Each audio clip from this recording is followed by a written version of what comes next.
The Itaewon crowd crush that claimed many young lives has led many to worry about what other potential dangers could come from crowds of people.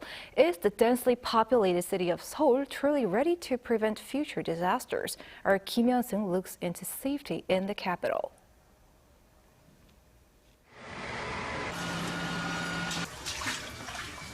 Four years ago, a fire started here in Jong-ro Central Seoul. The fire spread quickly through a cheap housing building. The building's narrow hallways and the lack of sprinklers meant many people couldn't escape to safety. 7 people died and 11 were injured.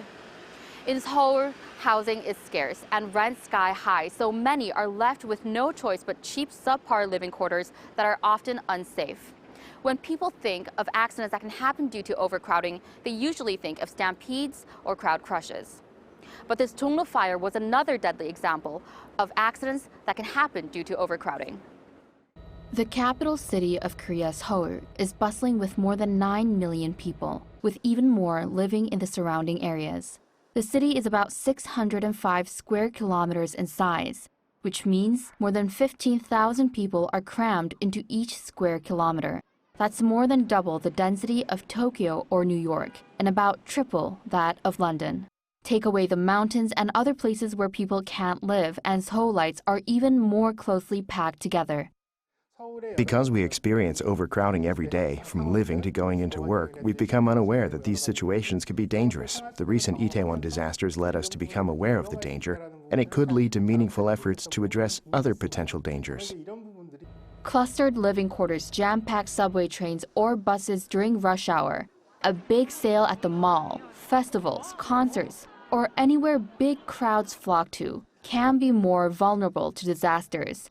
Anything from a crowd crush to a fire or earthquake. But in terms of safety measures and guidelines, experts say that South Korea is nowhere near ready. South Korea developed so quickly that it didn't have time to look back and address the accidents or side effects that happened along the way. Many people pride South Korea on being a developed country, but the way I see it, in terms of safety, it's still developing. So here's what experts are suggesting. First, better safety education. They say the current education system does not prepare students for various disaster situations, nor is it enough for students to become fully acquainted with precautionary measures. Second, a clear person or department in charge when it comes to safety. When there's an event that doesn't have a clear host, like the one in Itaewon, the local government, the police force, and fire department have to be more hands-on to reduce the chance of accidents. And third, better safety measures for the underprivileged who are more exposed to threats in their living and working conditions and who often lack resources and information about safety. These vulnerable areas don't have the resources to invest or do more about safety, so it's important for the government to improve the safety of those environments and spread information about safety precautions.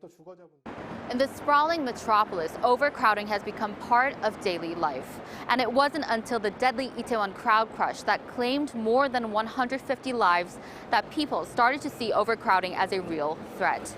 To be clear, living in a dense urban area does have its perks. Everything from fast internet, efficient water and sewage systems, and hyper-convenience in delivery and commerce are all possible. But it is time to re-evaluate the city's safety so that there are no more accidents due to overcrowding. Kim Yeon-seung, Arirang News.